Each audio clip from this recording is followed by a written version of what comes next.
And hi guys and girls, thank you so much for tuning in today. Today I had Kieran with me. Now Kieran is living at home with his two boys and his fiancée, as well as the fact he's still very heavily involved in his job, which is in special educational needs. So Kieran, how are we doing at the moment? Yeah, very well, thanks. Hi everybody. It's nice to be here, and it's going to be interesting to talk about it. Fantastic. Now, we've had a little bit of a chat before, as I do with everyone, and you've already spoken to me and shown that your passion in what you do. But for the people that obviously have no idea what that kind of sector means, just round up the kind of stuff that you do on a day-to-day basis and who you work with. Okay, so I work it's in a PRU unit, so it's working with children that either have been very badly behaved in school and no longer can study in that environment, or we're working with kids who could be ill, and they say they can't attend school. It's very difficult for them to attend school, and we just work with them every day. They change every day because of what's going on at home, and these children are some of the poorest in society at times, and they just are the most emotional, frustrated, angry kids, and just need someone to be there for them, who is not going to judge them, who's not going to be on their backs constantly, but someone who's there to guide them and help them and assist them. Yeah, I think there's a huge amount of misunderstanding when it comes to frustrated kids, because not all paths are really catered for when it comes to the way education works for the mass population, and I can definitely relate to that when I was growing up as well. So at the moment, what kind of feeling or what kind of involvement do you have with what you're doing at the moment with the kids? Well, at the moment, obviously, it's a very difficult situation because what you've got is these kids tend to have bad home lives, and so now they're locked down with the very people who are causing an awful lot of that stress and anxiety.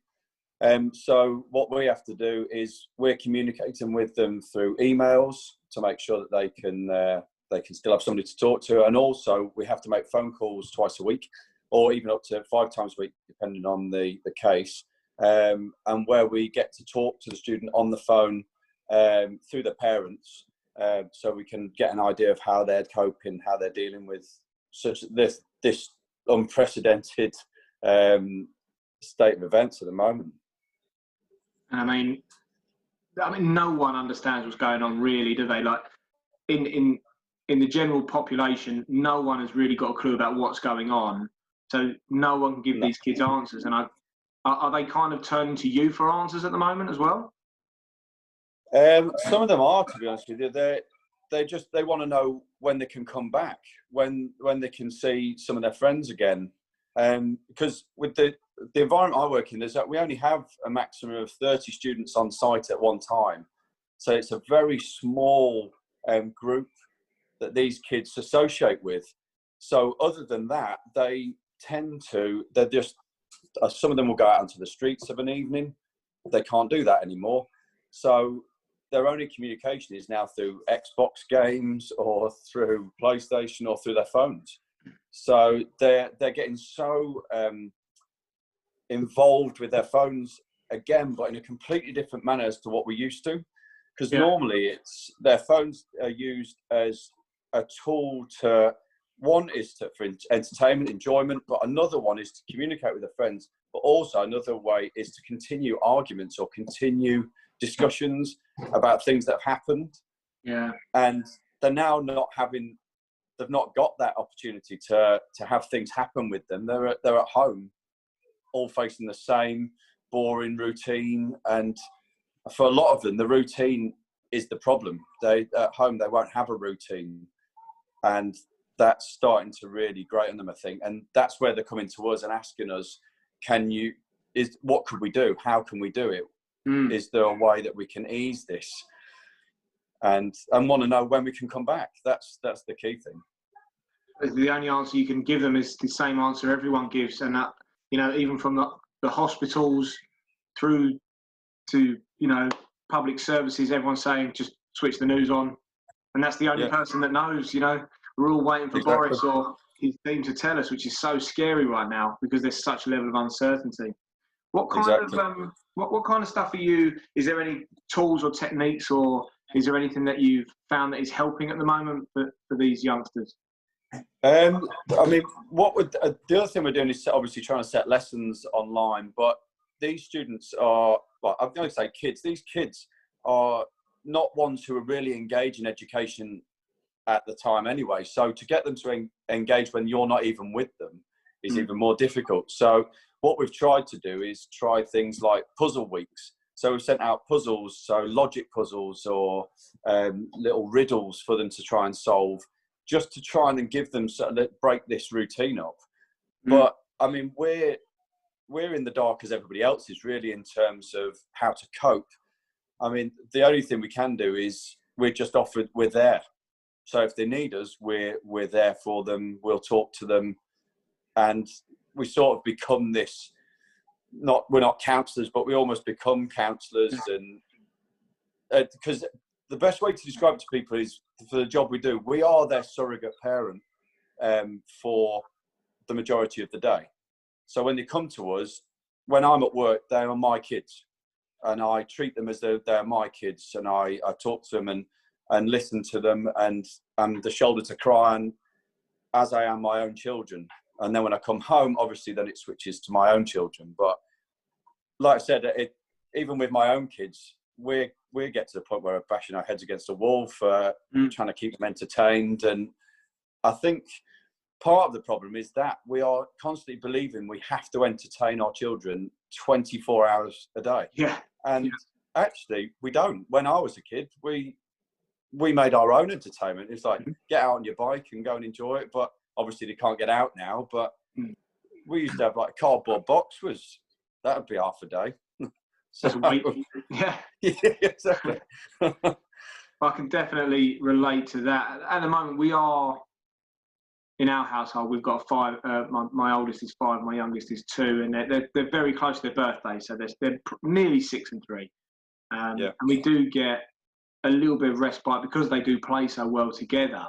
And sometimes when they are younger, they're a little bit they're less complex, aren't they? So there's not so much stuff. It's an easy activity, so just a game of it or hide and seek will entertain them. But when you've got older kids, you have to, you know, either they've got to look after themselves and at certain times for your respite, or you've got to have something like big and, you know, extravagant to try and entertain them. If not, they're just going to complain, which I can't imagine for people out there that haven't right now, especially with your students. Well, is there anything as a family that you're doing at the moment that's kind of helping, and anything that you've rediscovered, or like board games, or I don't know, really anything, I suppose? The one thing we have been doing, actually, and we've really got into, is a healthy routine of doing out some exercise, and we do a 3 days on, 1 day off process. Nice. And the boys really have seemed to have bought into that, as well as Emma and myself. They've really got on board with it, and although from the moaning and complaining about the muscles aching and stuff, they're actually seem to be, like, enjoying it. And when they've been out, it gives them such a sense of pride that they've done it, and it's released something, so we don't have the angst when they get back. The key things with, like, the other things we like discover, and I sit there and think, my God, if I'd have said this when I was 16, but we've done jigsaws, and it's been brilliant. Like, we've all been getting involved in the jigsaw on the floor, and it's just been really good fun. Yeah, it will be really good fun. Well, there you go. If you're watching, get yourself a jigsaw. And my two, weirdly enough, my oldest, Madeline, can do jigsaws back to front. She can turn them over, and she can do them without the picture, which is a bit, you know, it's a bit scary. But you know, we've been doing similar stuff as well, and especially when it comes to the exercise. Are you doing anything that's is it run by yourself? Is it something you're getting off of YouTube? Are you going out running? What kind of stuff are you doing? We've actually been trying some yoga out, Nice. and it's with, I think Emma said it as well, with Adrian on YouTube, and that I've never done yoga before. I'm a bit of an old traditionalist, just get out and get on the road and sort of, rather than this mamby-pamby stuff. But actually, I've seen it's really good for my knees and for my hips. I've really noticed that. But we've been going out running. I've been training I was training for the marathon. So, and a bit of a story with that is I was training last year and I got appendicitis. So I then had to have an emergency operation, so couldn't run. And then obviously trained again, ready for this one. And then it's got moved. But so I'm trying to get out. I'm trying to get out and do 4 milers and 8 and 9 milers each day. Well, every other day. And my son's come out and do maybe 2 miles with me. And that's been really working at the moment. So it's been nice actually to come back together as a family without all the stresses of the working world. It's actually been really nice. Yeah, no, I'm feeling that as well. Annoyingly for me, I give myself silly projects like this one, which I am enjoying, to be honest. But I think I need to take a bit of a back step. And especially when it comes to the running, now it is something I massively struggle with. Is there, do you use it as like a form of meditation? Do you use it to kind of clear your head? Because I know a lot of people do that as well. Yeah, I use it it's a real thinking time. And one tip I can give is I used to run with my earphones in. So I've got one of these center straps that goes over my chest and holds my phone. And I was running with my headphones in and music, and that was fine. But I found myself getting really tired. And I've been out now for the last 2 weeks with no headphones in at all. And it has been so much of a nicer experience. And I think what I was doing was actually running to the beat of the different songs that I was putting on. So I would then be speeding up and slowing down, and it would be killing me off in terms of my cardio.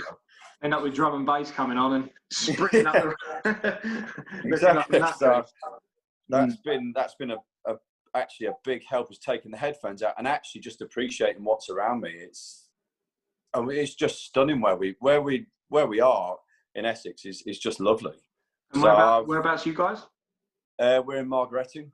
So it's Margaretting, Ingatstone, Freining, I think, places like that. And I've just been running around there, and that it's beautiful. And that really it's opened my eyes to that as well, which it's been really nice.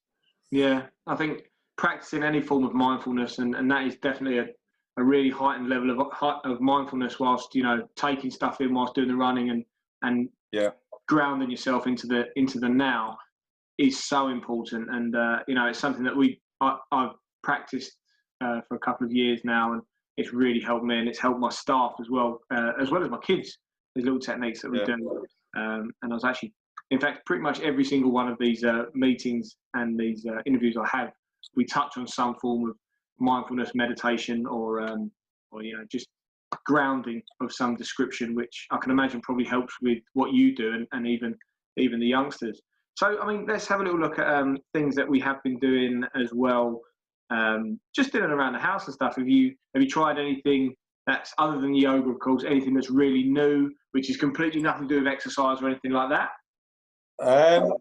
We've been actually trying. My son's decided he wants to be a vegetarian. Okay. Which is really amazing for a 12-year-old. He just said that. He said, actually, I don't really like meat that much. So I said, well, you can definitely try. I mean, I'm a bit of a big kid, really.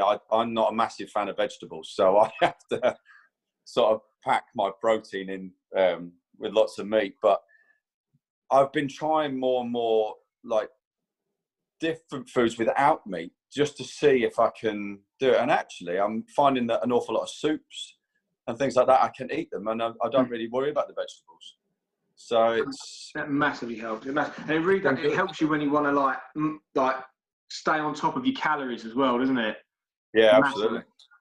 That's I found that really helps. So the kids, I mean, the boys seem to be trying new stuff as well, and I think this is going to be a time that everyone's family is going to really realise that, you know, everyone came together, especially when it comes to community and stuff. So school-wise, I mean, for your, not your own kids, but the kids that you work with, so no one's going actually into the facility at all? We've recently started, after Easter, we started where because like I said, I work in one of the centres and we've got 3. One caters purely for year 10, 11. One is primary and 7 to, like, it's more the younger side of it, and we cater for 7 to 11 in years. So what we've done is we've been opening Monday, Wednesday and Friday for a bit of about 3 hours. So it just gives the kids a chance. One, it gives them a little break, and the kids who come in, we only got 3 students coming in they've got pretty dire circumstances, so it's a necessity really, other than anything. They're the most vulnerable. And we immediately set it up, and we thought, well, there's no point doing key lessons. What we're going to try and do is try and engage them in something. So we've been doing some cooking with them. We've been doing obviously bits of sports with like social distancing, which is really quite difficult when you're trying to teach someone to cook. Lob a ball or something. yeah, exactly. Dodgeball's quite good for it. Yeah. But yeah, and for the Monday, we only have to work shift work, so we have to go in. Maybe it's normally once every 2 weeks, but that's altering a little bit, so it could be twice in a week, and so on. But it's just to give them a little bit of a break from what they've got. Now, every kid would obviously like it. They're bored. They want to come in. But we've got to make sure that we're looking after the most vulnerable and following government guidelines of staying at home, really. If we can, then we stay at home. And so, I mean, is there any kind of take-homes that you've experienced, or like little things where you thought, I've never really done that before and I'm going to keep doing it? Or is there anything that has kind of changed you through these times? I think the key one is patience, is what I've got to take home. And a lot of it is patience, where when people are scared, they react, and it's like a fight or flight. So they'll either be really soppy and like they just crumble, or they become very aggressive with how they're feeling. And it's just being patient with that, and learning how to be patient with my own boys as well, because it's a different setup. But patience is definitely one thing I'm taking away from this. Yeah. It's something I definitely need to work with. I'm very patient. I seem to be very patient outside of my own home. And then I come home, I'm split. Yeah. The other thing is as well, I've got two little girls, and they know how to turn it on and turn it off within seconds. Yeah. And they know I'm way too soppy. I'm very emotionally charged. You know, they know how to get under my skin like that, but they know how to absolutely melt me within minutes. And they pay me so well. All of them do. Yeah. They play me so well. And you know what? Patience is a huge take home for everyone during this time. And do you think, I mean, when we are going back, when they are relaxing the laws, where, you know, they could be talking about that this weekend for anyone watching, you know, we're in week 7 now, I think, and they're talking of relaxing laws for schools this weekend. You know, how's that going to play out for you guys? Is there have you guys been briefed about that yet? Are you preparing for that yet? I mean, we will, but it's going to be very difficult to do that without planning. And the key thing is planning, and it's the social distancing and what classes. Obviously, like I said, we're a very small centre, so it's a bit easier for us in terms of we can have so many in the morning, so many in the afternoon. But I think the announcements are going to be great, but I still think it's going to be, they announce, yes, they'll relax it, but it's going to be relaxed in 3, 4, 5 weeks when schools have got the time. Because in big schools, when you're considering 2,500 children in some cases, or down to like 2,100 children. They've got to plan how they're going to social distance in the classroom. And so you're only going to have half the class sizes, but you've then got the problem leading from that is that some of the teachers won't be able to come back in because they're working with vulnerable adults, or they're at home with elderly, sick people. And so you're going to be down in staff. We're down in supply staff anyway. So the logistics of it is going to be massive. So it's easy to make an announcement, but I think it's going to be a long process to get them back. And I wouldn't see it getting back properly till at least September, really, if we're doing realistic. But I think we've got to trust the science. We've got to trust what they're saying, and hopefully it's not going to be, school's going to open next week and we're left to do it. I really can't see they would do that. It's, with the planning involved, it's going to take a long time. They were saying on the news the other day that, if they were to queue for a Boeing 747, that's not the first episode I've talked about this, but the queue to stick to the guidelines of social distancing for one Boeing 747 would be 0.5 kilometre long. So, and the numbers that you're talking about for schools is more than the numbers on about the Boeing 747. So absolutely. How would you, the corridor, how would you even sort that out? It's just mind-boggling, but, the most intelligent people are in education, so hopefully there'll be someone that can come up with it. You'd hope so, wouldn't you? Yeah, there'll be someone that can come up with something. I mean, it's absolutely mind-boggling, and it is so hard to hear about people that are in, young people that are in that kind of situation, and because I never experienced that, and I'm a massive softie, it is difficult to get your head around, and it's something that needs to really be fully addressed. I think this is probably going to highlight how important what you guys are doing is for these young people, and the fact that this can't happen again. Not like this, not the way it's been done. Yeah. They can't just be chucked back to a dangerous environment and just be expected to be fine about that. No, exactly.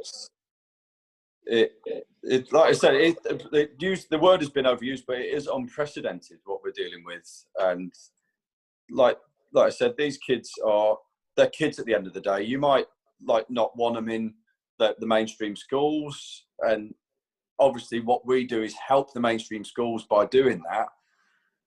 But these kids can't be forgotten, and that's where they do get forgotten quite often. They're naughty kids, we're going to exclude them. And then they come to us, and then we have to sort of try and turn them around and get them. Our main aim is to get them back to school. That's our main aim. So, but without school, this is where sort of the wheel comes off a bit, and we've got to be careful. Like you said, it can't go back. We can't do this again, not like this. So we've got to be learning from this. I think it is so easy for them to rubber stamp that for the kids, isn't it? So they give them a label, you've got ADHD, bosh, off you go, and or you've got X, Y, and Z.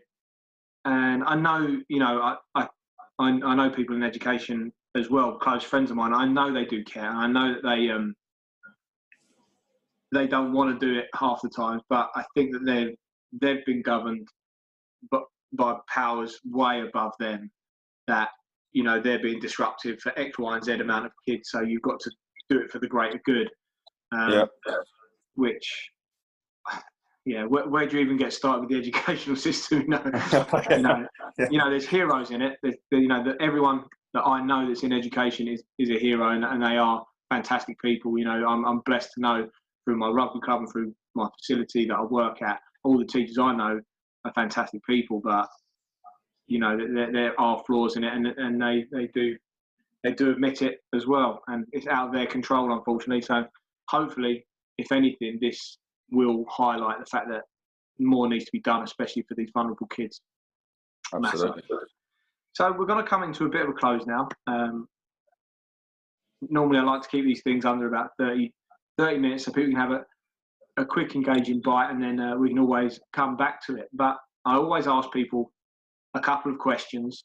And normally I do warn them at the beginning. I don't think I did, and I apologise about that. That's all right. But the main one for you would be if you could go back 7 weeks, and I do ask everyone this question, and you could ask yourself this one, you could give yourself a piece of information, a bit of advice. What would you say to yourself? I think the thing I would say to myself is, it's a bit of a strange one, but I think I would say, I'd sit myself down and go, you are more resilient than you know. And you are capable of doing more than you think. So when it's gone, the lockdown was a bit scary and stuff like that. It was I couldn't be the one who was scared because my boys needed me to be strong. So, and when your mind sort of gives up and you say, I can't go any further, your body carries on and makes you keep going. And I think I would go back and say that. I think I would just say, you're more resilient than you think. I like that. I like that a lot. And that's your soundbite. But yeah, that's and you know what, we all are in our own way, and I like that. And you know, you've clearly shown that, especially when it comes to your kids, your own kids, and the kids that you're looking after, and you're doing a fantastic job, mate. So, you know, thank you for that, mate. I appreciate that from everyone. I'm going to wind down for everyone else, though, guys. So, if you have enjoyed what Kieran's been talking about today, and you have, you know, if it has touched you, because it has me, please do comment below and just give us a little bit of information. If there's any kind of comments that you'd like to leave, which are positive and are kind, please do. Okay, we always promote that way of thinking. Also, if you have really enjoyed this and you'd like other people to experience it, please do use your social media for the positive. Press that share button and let's get this out there. And of course, if you would like to have a chat with me, I'm still on a mission to interview 100 people during the COVID-19 lockdown. Kieran, I think you're about 45, so we're coming up to that 50-person mark, which is the halfway milestone. But from the bottom of my heart, thank you so much, mate. Thank you for everything you're doing, and we'll be seeing you soon. Lovely. Thank you very much. Take care.